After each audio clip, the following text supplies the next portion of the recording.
All right. Let's get this out of the way first. The thoughts, views, and opinions expressed on Tailboard Talks Firefighter podcast are solely those of the speakers, guests, and host, and do not in any way represent the thoughts or views or opinions of any other employer, partnership, or sponsor. The material and information in this podcast is for general information purposes only and should be used at the listener's discretion. What's up, everybody? Welcome back to the Tailboard Talks Firefighter podcast. My name is Chris from 4th Shift Firefighter. A little bit different look for today. If you're listening on the audio version, I'm in the garage still, but I'm not really getting ready to work out. Kinda. But I got new wheels for my gravel bike. New tires, I should say. Monster tires. Enormous tires. I got 44 millimeter tires. So if you're watching on YouTube, you'll see these things, these bad boys, absolute monster trucks. If you're listening, you just got to play along a little bit. But I'm excited. I got these things. They're enormous for a road bike tire. They're supposed to be awesome. They're called Gravel. They're Tufo Gravel Funderos. Very dramatic sounding name. But if you guys have been listening to the podcast for long or following the page for long, the 4th Shift Firefighter page, I blend a lot of personal stuff in there. But I'm getting ready for this long gravel race in Lincoln, Nebraska in August. And one of the biggest things in the bike world right now, in the gravel world, is tire selection. So I'm going to mount these bad boys while we talk. It's going to be a little bit of a quick episode. And then I'm going to ride down to the pool and meet Katie and the kids there because it's a nice day. But I got to get this episode out. I got to get the tires on. So let's just do that. Before we get going, as always, if you like the podcast or like what the 4th Shift Firefighter thing is trying to do, you can always go on the website, 4thshiftfirefighter.com, number 4th shiftfirefighter.com, and hit the buy me a coffee button or buy some stickers and shirts or anything like that on there. It helps support the show. Or if you like stuff and products, I have some product affiliates that you can shop through. The first one is Rescue One CBD, 0.000 THC, safe for the job, so you can have all the benefits of CBD and none of the worry about failing a drug test. You cannot fail a drug test with Rescue One CBD. And then my second one is 4th Frontier. They make the X2 heart rate monitoring strap. It's a chest strap that monitors your heart rate and respirations and all that, but it also is the only one in the industry that does lead to EKG. So you can look back and see lead to the entire time in case there's an anomaly or you felt weird or you just want to see what your heart's doing while you work out. So pretty cool. Check those out. There's discount codes for both on the website. And then if you use that link, obviously I get a cutback. So thanks a lot. All right, so let's start mounting these tires. Usually, this is a nothing project. It would take about 2 minutes to do this typically, but I'm going to drag this out. It might be the world's longest wheel mount job. But I also want to talk about something specific to the fire department today. And I think it's going to resonate with new members and also old members, meaning elderly statesmen in there. And that's being critical of your department, because I don't think it's a bad thing necessarily to be critical of your department, but the way you do it can be extremely damaging or extremely helpful.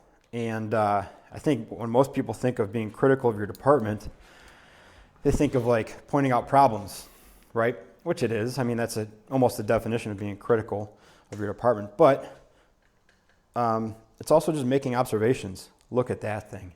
Look at that wheel go.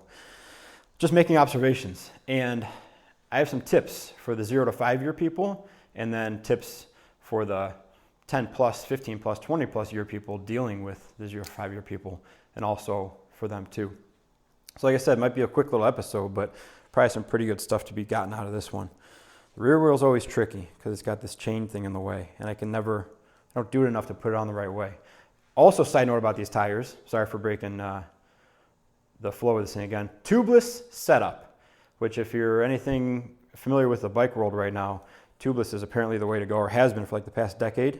It also feels like a very adult thing to do, and I didn't think I was ready for that, just because I don't act like an adult a lot of times with my stuff. I'm very bad at maintenance. I like to set it and forget it. Now, on one hand, that's absolutely a reason to go tubeless. On the other hand, it's absolutely a reason not to go tubeless. Let's divulge into a little bit of bike talk. I'm sorry if you don't like this part, but this is part of my life.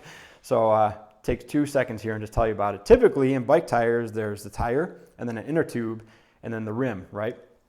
If you get a puncture, for whatever reason, it goes through the tire, goes through the inner tube, and then you have to either patch the inner tube and tire or replace the inner tube and put the tire back on and then risk a puncture again. the big issue with that is that I just don't want to do it. First of all, I hate changing tires. The tires on these bikes are extremely tight on the rim. They take a lot of work to get on and off.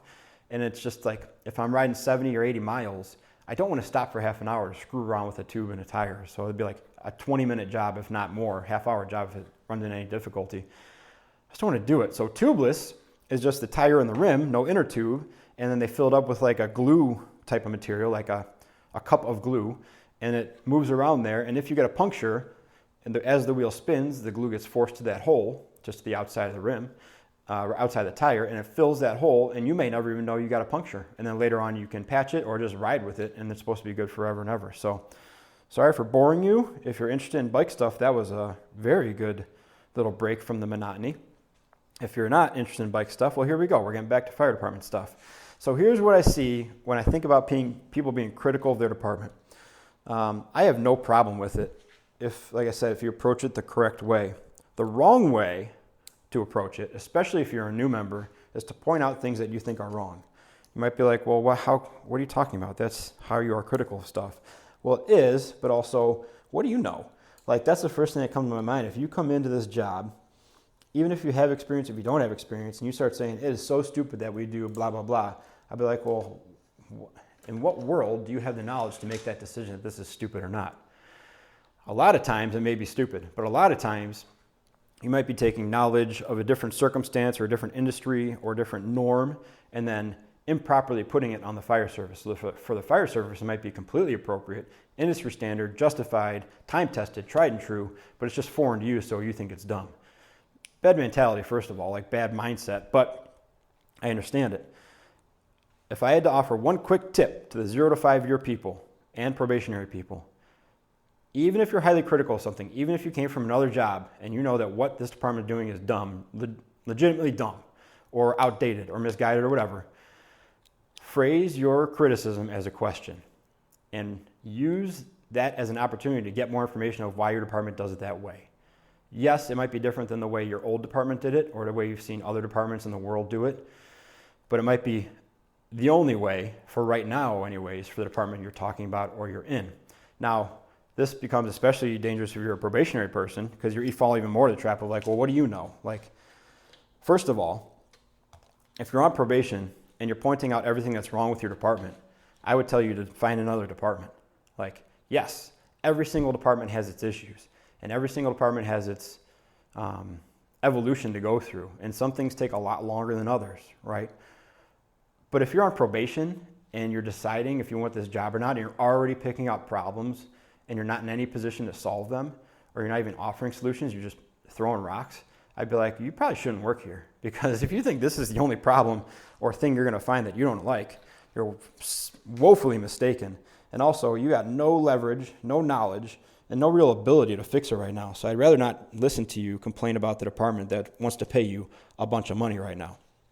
Now, that's just my feeling, right? I know other people feel the other way. But it's a trap that you can fall into as a probationary person of like, I got this old salty crew. All they do is rag on the chief and how stupid things are and how bad stuff is, and I'm going to do that too. Avoid that trap, man, because you're not those old salty people. You don't have the relationships with the chief that those guys have or the experience of the department evolving in front of you like those guys have.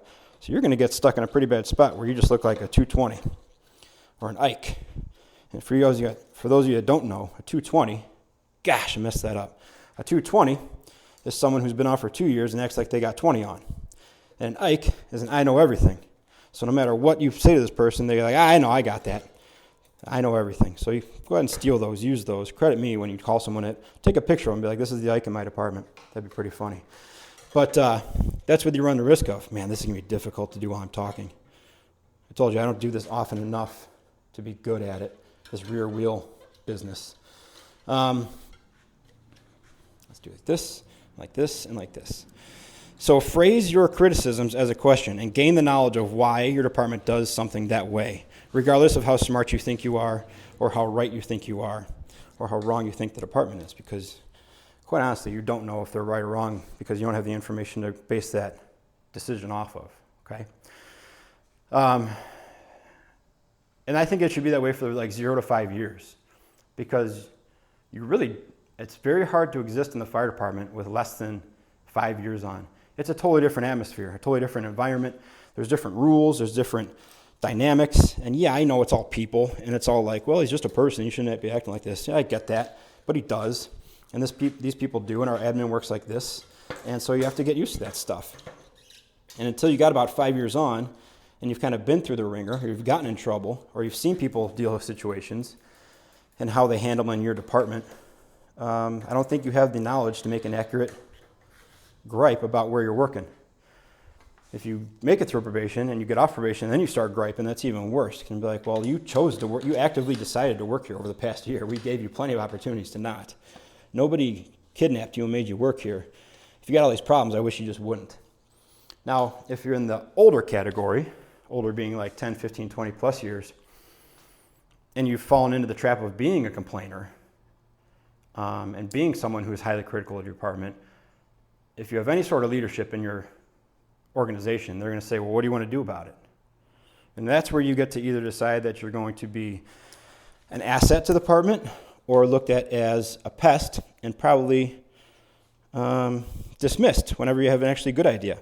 There's several people I work with that have been a pest for so long and a thorn to the admin for so long and gotten in the way of so many things that when they do have a good idea, it's discounted almost immediately because no one wants to hear it, and no one wants to hear it, especially from them. And they also know that all this person is doing is bringing up problems. And yeah, we know that's a problem. What's your solution? It goes back to the last episode where I was like, yeah, we know that the fire service is out of shape and has a lack of mechanical ability. Now what? Well, that's what that individual turns into. It's like, oh, great, he's got another problem he's not going to do anything about. Cool. And he's also really good at throwing up like these false flags of like, I told him they should just do this, and his solution is just off the wall ridiculous, right? I told him it was just as easy as increasing our budget by $3 million. If we just do that and staff 5 more ambulances, we'd have no problems. Well, thanks. You might as well tell us we should like fly to Mars and colonize that as District 9. So you can very easily fall into making your criticisms fall on deaf ears, depending on how you've decided to complain about things in the past. I think it's important to keep in mind that like the problems that you think are big, right, at your level, at the street level, probably aren't on the radar of the admin. And remember that you might have a lot of gripes with the way the admin is now, but they weren't always like that. Like very few people got hired as battalion chiefs or captains or assistant chiefs or chiefs. Very few people get like lateraled in from nowhere or get out of the academy and become a chief or battalion chief, right? Try to remember that they got to those positions by either pointing out things that needed to be fixed and actually fixing them, or being the person who was like willing to put themselves on a limb and be vulnerable enough to get promoted, trying to change things, trying to improve the department, blah, blah, blah. That's where they came from. They're probably in the same position you are now, noticing all these problems, but as you climb the ranks, those problems fade away and new ones come up. And so you might be like, well, we have all these problems, but admin doesn't care because I've been telling them for years about how bad the mattresses are, right? Admin's like, we need to worry about staffing and safer grants and getting our SCBAs replaced and make sure everybody has a thermal imager. I'm sorry for your mattresses. That's your level. I'm on a different level. And so it's easy to throw rocks at them for not caring about our problems because our problems aren't their problems. You might say like, well, all of our problems are their problems. Well, all of our problems are somebody's problems, not necessarily the chiefs and not necessarily who you want their problem to be. So, listen, those are my couple little, did I even give a tip for the 10 to 15 year plus guy? Be ready to be involved. If you're going to complain at 10 to 15 years plus and you have any sort of leadership in your organization, get ready to get involved or at least have an idea of what a realistic solution could be. That's my advice to you guys. If you just want to sit at the table, like I'm fine with that, but just understand that after so many episodes of that, like nobody's going to watch that rerun anymore. And so it might be easy for you to do, and you might get a few laughs, and you might get a few nodding heads like, yep, it's still a problem. You're right. I wish it would change. But this has been a problem for the 20 years I've been here. Like, oh, yeah, it sure is. But it doesn't really do anything for anybody. It may even negatively impact the newer members below you because you're just instilling the fact that, like, the admin doesn't care. It's us versus them. They've lost sight of what's important. But like I said, what's important to you does not necessarily mean it's important to them.